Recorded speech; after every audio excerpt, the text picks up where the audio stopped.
Mark Medina is a two-way player, and not in the traditional sense where he bounces back between the NBA and the G League, but he's TV and radio.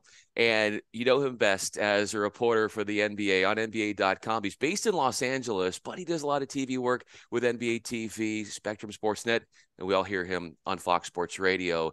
We love his work, and he joins me on the Onto Something podcast. I'm Bryan Fenley. This is a chance, Mark, to show your personality. We're going to go through your story, but in a different way. We're going to learn about you outside the realm of sports in your journey as well. So we're going to get this holistic approach, and I can't wait to get this thing started with you.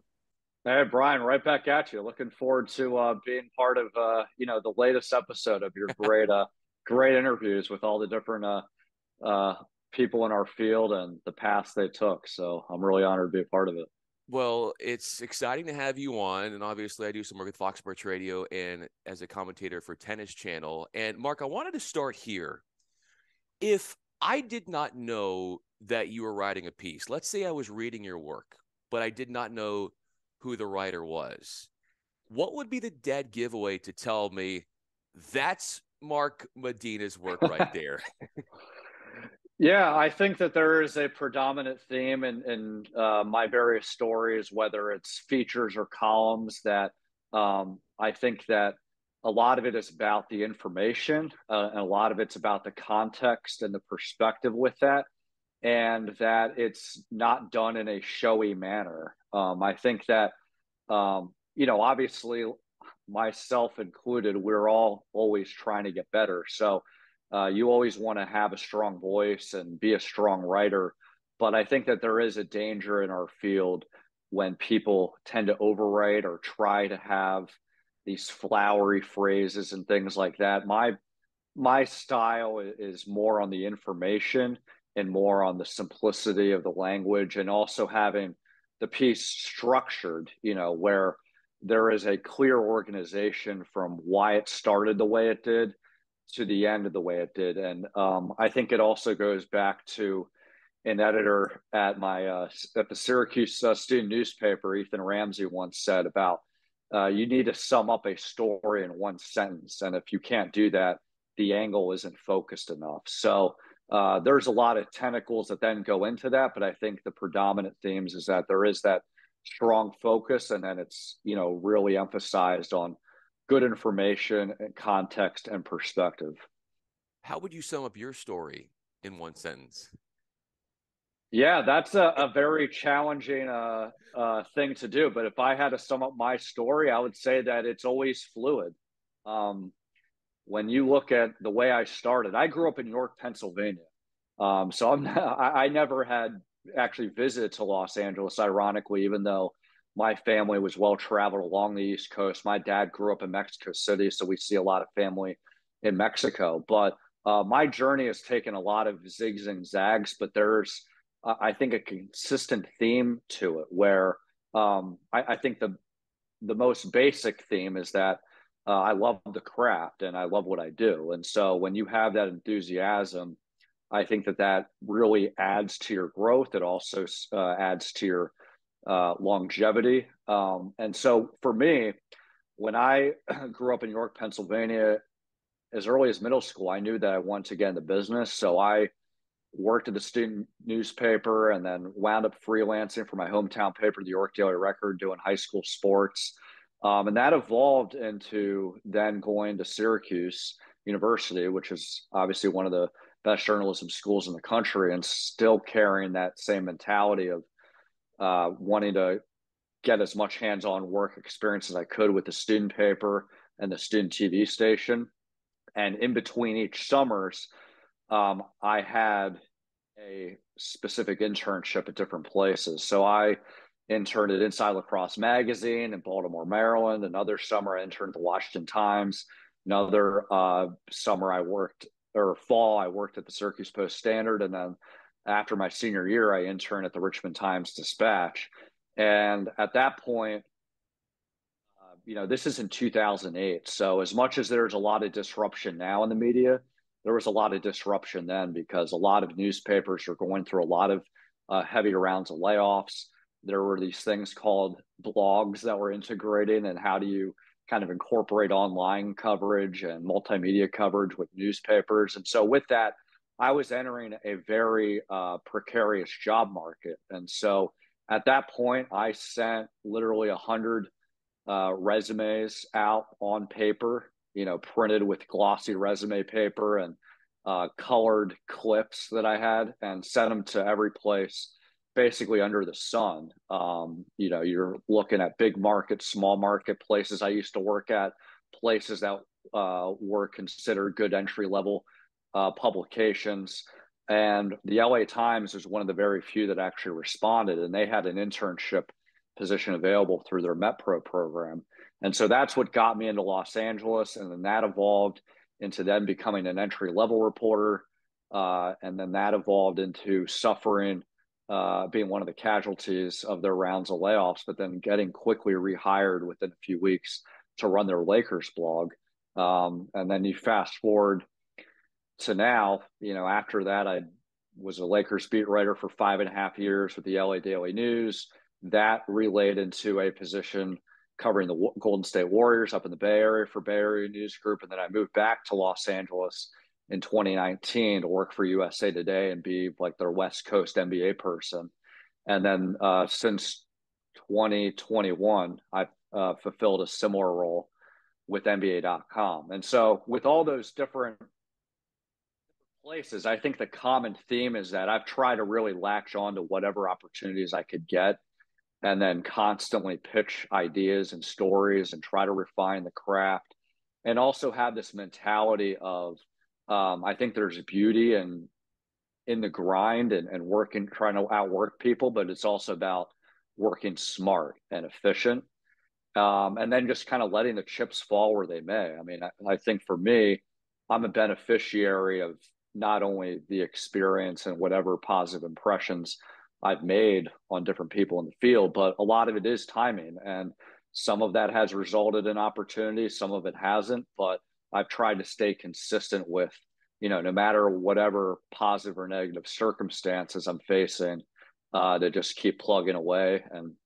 put your heart into the work, because that's ultimately what helps, lead to more opportunities.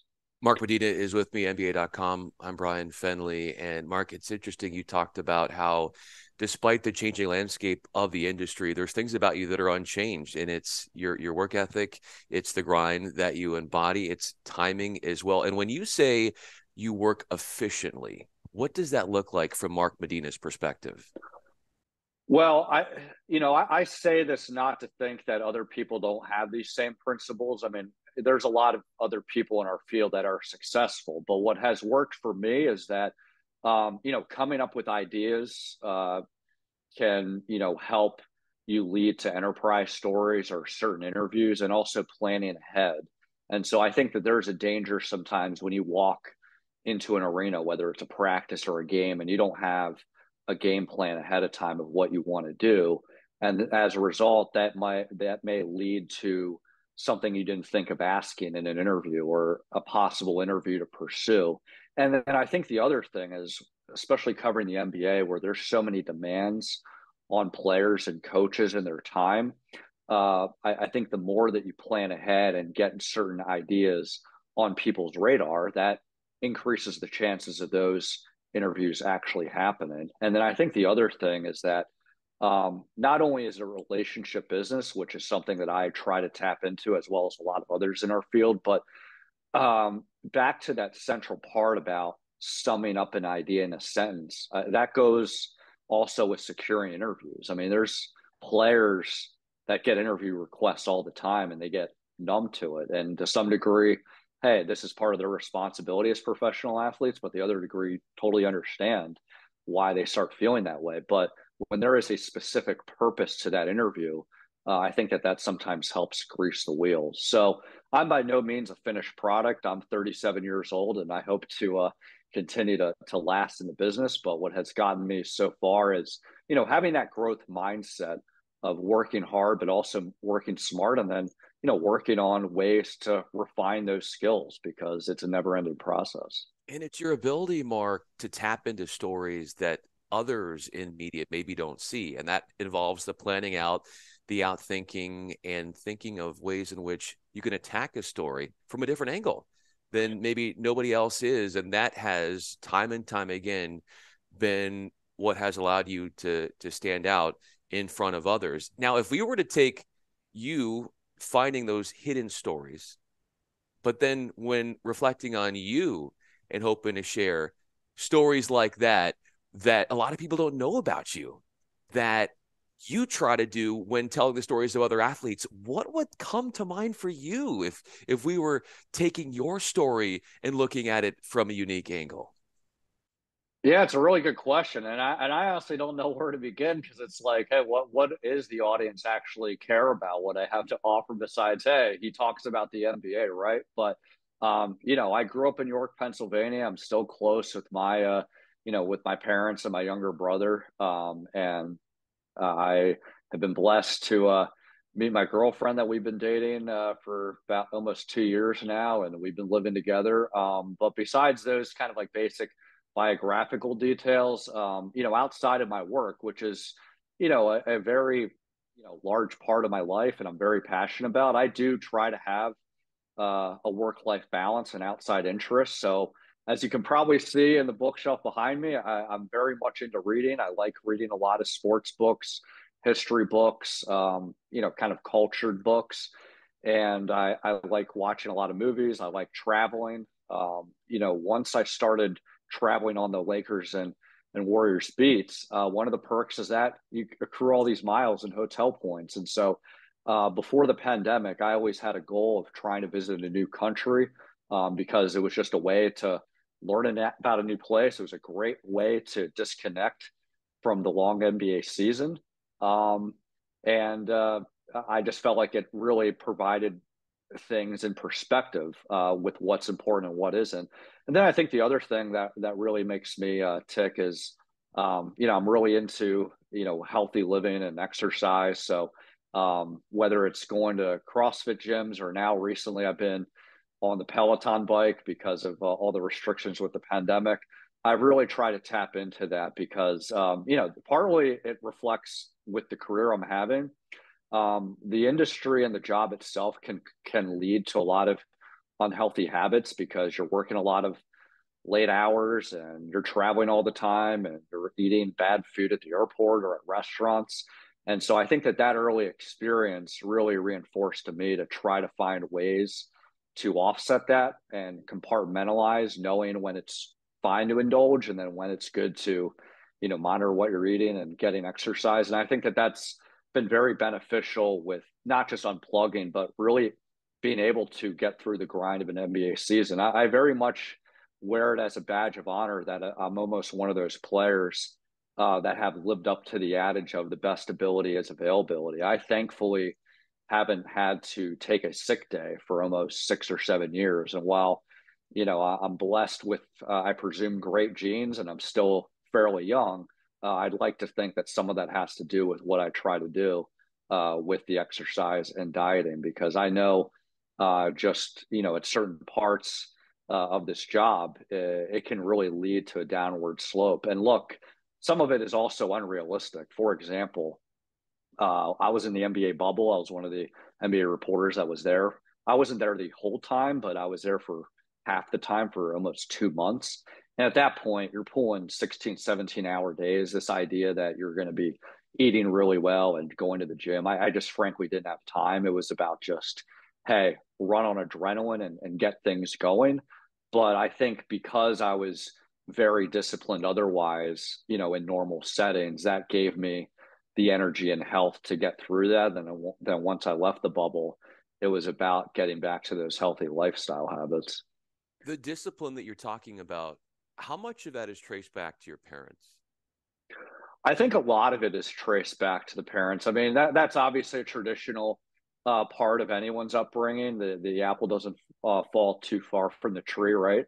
Um, and I think that they had discipline in different kinds of ways. I don't think that they have the same kind of devotion I have with some of the interests I have obviously pursued. But I saw both my dad and my mom very disciplined with their jobs. I thought that as much as I was blessed with growing up in a family that had the means to support me, they were very disciplined with how they spent money and how they viewed money. It was something that, as much as I enjoyed a great life with being able to afford things and travel, it was always apparent to me that they were both two people that try to make sure that they spent beneath their means and they weren't always, in debt and doing all these things that would lead to bad lifestyle choices. And so, yeah, no doubt, part of how I tick traces back to my parents. I'm not a I'm not an expert in this field, but I also presume that some of it is just my other life experiences since then, with just how I've seen how things work in both school and job settings. And I think with that, it's really made me, appreciate the value of what discipline does. But I think it's important, whether it's with work or just, when you're with friends.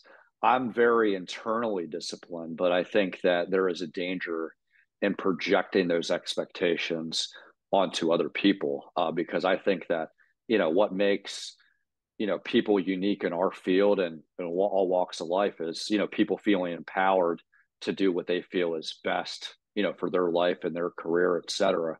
But, the approach that I've taken has worked for me, so I'll stick with it.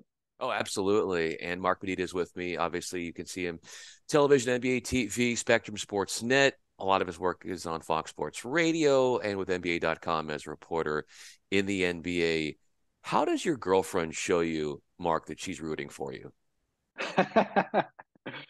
um, well, I think in every single way. I mean, she's been a great partner and a great friend, and yeah. But as far as specific examples that might entertain NBA fans, she'll watch some of my TV appearances and post things on, Instagram and social media, and give shout outs.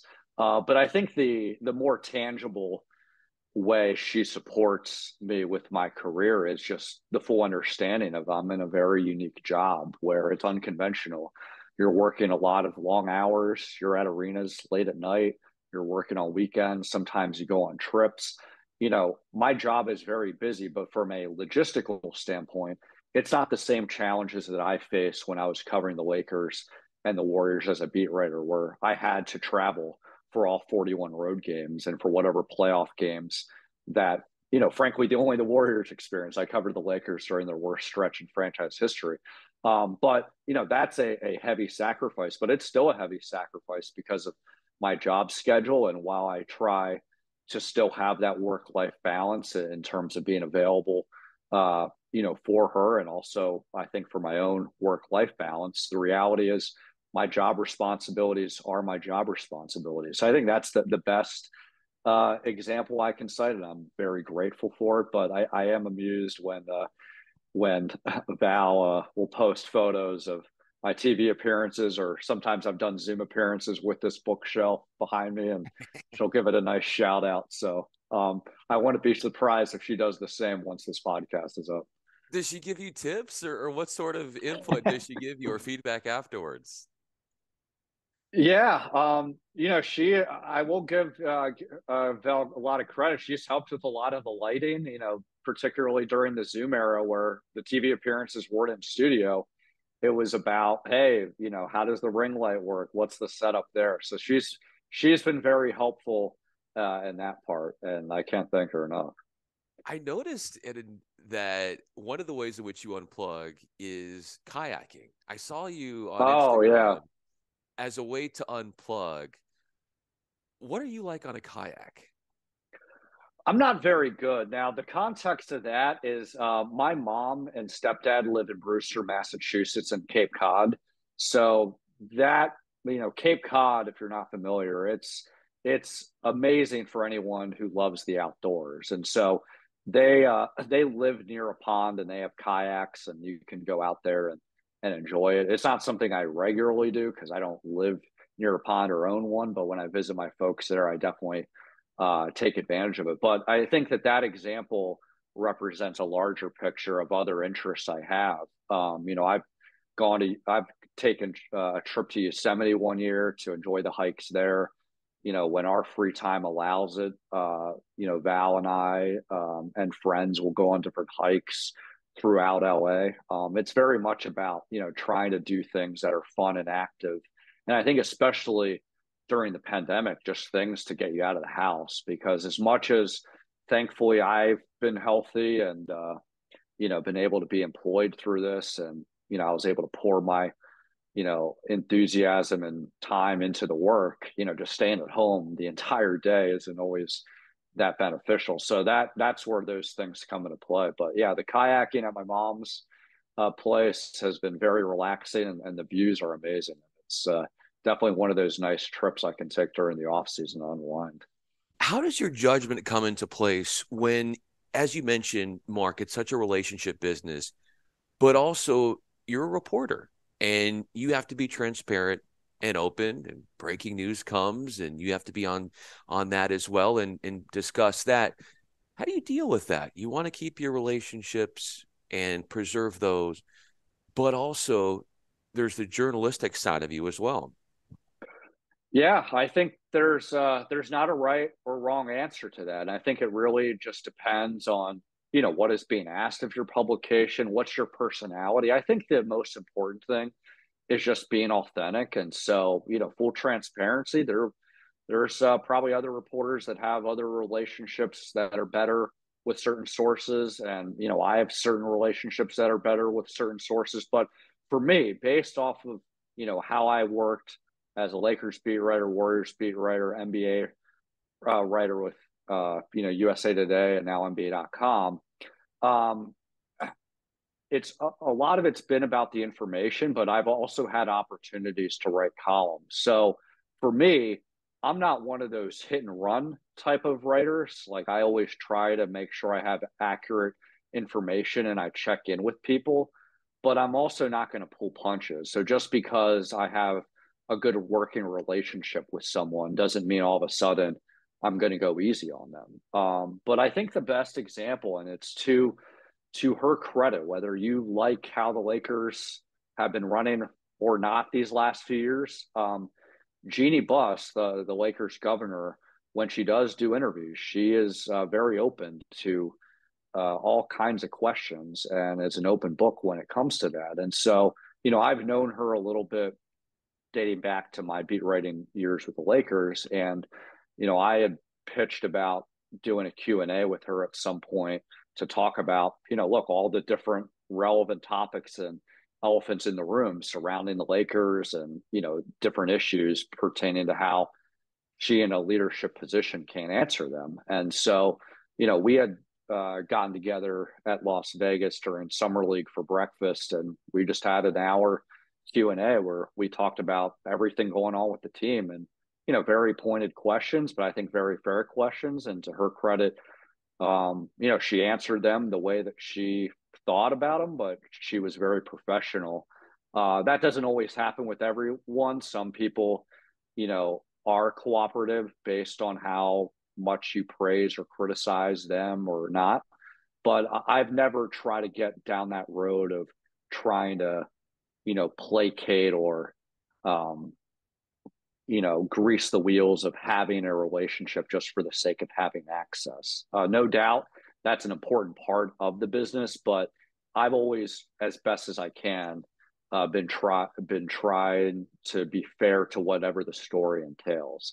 And at the same time, again, going back to what I was saying before, I'm not a hit and run type of writer. So while I certainly have written columns, I have been critical of certain players or teams. It's all well within reason. It's all based off of not only information that I get and talk to people on or off the record, but it's just from my own observations watching the games. I think for me, it's been very important not to cut corners in kind of the process of somehow trying to thread the needle of spending time pursuing stories, making phone calls, doing the writing, but also watching the games. So for me, I'm not someone who's addicted to League Pass and watch every single game, because that's not what's asked of me. And that's, frankly, not a role I'm trying to fulfill. But I also think it is important when you're at arenas to actually watch the games and see what's going on the court during timeouts, when players are on the bench, and also watch games at home, especially when you're writing about them. So you're familiar with what's going on, as well as, it's inevitable you'll pick up little tidbits that might be relevant for a question to be asked in a story, or a tidbit that will reflect the story itself. When you look at the familiarity you have when it comes to your environment and how that helps you with your story and being observant and being a good listener, what do you think, Mark, contributes to your credibility? Yeah, that's a good question. I mean, look, I'm not naive to this, to think that I'm very well aware that when you're covering professional athletes and professional teams, like front office folks, coaches, and players, none of them are really enamored with the media at all. Like, it's not like they're, loving to talk with us. But I think that as long as you establish a level of respect and credibility and trust that you're trying to do this the right way. And so what I do is, I try to do my homework. When it comes to asking questions, I try to be very efficient and direct, where you're asking open-ended questions, but that will elicit an in-depth response. But I also try to be very efficient with the question, so it's not taking up a lot of time. And so I think with that, because our time is so scarce with players to begin with, that allows me to get as many questions as I can in a one-on-one, but also in a press conference setting that can lead to that player, talking a lot more. And so I think if you're direct and open-ended, those tend to elicit the best response. And then I think, frankly, it's about being authentic. I mean, for me as a person, and this goes beyond, my field itself, I'm not someone who, when you go to a party, who's trying to be the center of attention and talk your ear off and brag about yourself. I'm someone who's probably more in tune of, hey, the guy that you grab a drink with or a cup of coffee and you talk one-on-one. And so with that, I just try to be authentic and, have interesting things to talk about. And then, when I don't have much to talk about, or the other person, it's, you be efficient with that person's time, and then you move onward. And so, again, that's not to say that what I'm doing is the only right way. There's a lot of people in our field that do a lot of great work, but I also see other folks in our field that I think do things the wrong way. So I try to make sure I do things the right way that pertain to what, my role is and what's, I think, suitable to my personality. Part of what makes you so extraordinary at your work is what you just hit on, is you're a people person, and the authentic self that you bring out, and the idea that on top of that, you've got this competitive nature about you that has allowed you to continue to rise up the ladder here in sports media. My final question for you, Mark Medina, is with me. I'm Bryan Fenley. You come to these interviews and you have these questions. The questions you had about yourself when plunging into this business, to know that so many of them are answered as you reflect on the sum of your work, what does it feel like to know where you are now, and then looking back at that wide-eyed student coming out of Syracuse who had all of these questions and was just trying to figure out what to do next? Well, part of me feels validated, but part of me feels like, look, the journey continues. I've been blessed that I knew at a very young age what I wanted to do. And, I'm blessed because partly of my own initiative and the opportunities that were available, that I was able to get a head start in that development. And so I think with that, even though, I was obviously at a younger age when I was in high school and college, I didn't have that wide-eyed, naive perspective on things. I didn't have a cynical perspective on things. I just had a realistic perspective on things. And I think that I still have that view of, being pragmatic about things. And so I think that, the things that have been reinforced and I think taught to me over and over again is that it's about the work in and of itself. The mediums and the way you tell stories are going to change, but the fundamentals still stay the same as far as ideas, interview style, the writing aspect, and then just having the growth mindset to improve on that. The other thing is we're in an evolving landscape, so it's about being able to adapt. And by no means am I a finished product with that, but I've tried to always be nimble in adapting so I can be versatile. So, for example, when I was at Syracuse, at that point, everything was converging where, writers are being asked to have television, radio skills, and vice versa. There wasn't that exact sort of major yet. So I majored in broadcast journalism at Syracuse with the agenda that I wanted to be a newspaper writer, but I wanted to collect those additional skills. And so I think that helped me being able to make the transition of being a writer that is comfortable being on TV, being on radio, on podcasts, and that has widened a lot of opportunities for me. You mentioned the things that I've done with Spectrum Sportsnet and Fox Sports and Fox Sports Radio, NBA TV. I think it all has gone hand in hand, that my ability to do those things have only increased my job prospects from the writer standpoint. And then I think the other thing that I've always tried to teach myself is that we are in a relationship business, and that can be a good thing. It can be a positive thing, but it's very important to be aware of, who are your mentors, who are your allies, who aren't, but don't be consumed by it. Pour your heart into the work, and all the other things will take care of itself. And so I'm in the thick of it. So when I reflect on my story, I certainly have things to tell, but I'm in the middle of it. So I hope that 30 years from now I'll have even more meaningful stories to tell. And you'll have more chances in those 30 years to reflect on those stories as well, because as busy as you are and going from one story to another, even if it's just this opportunity to talk with you, Mark, the opportunity to look at what you've done, to reflect, seemingly is not always something that those in our business have time for. So it's fun to see that we get that introspection into your mind. And you said it all along. You're a great observer.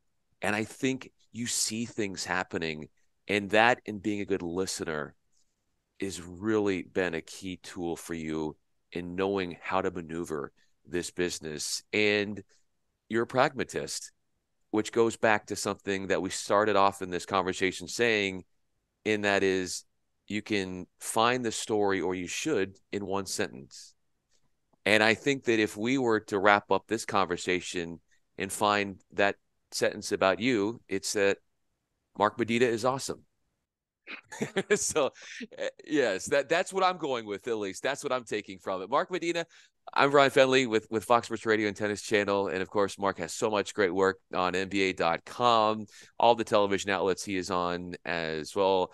Mark, thanks so much for doing this. This was a whole lot of fun. Hey, Bryan, thanks so much. And look, I'll take what your summary was in the sentence. It's something I didn't think of, but I'm definitely appreciative of the kind words.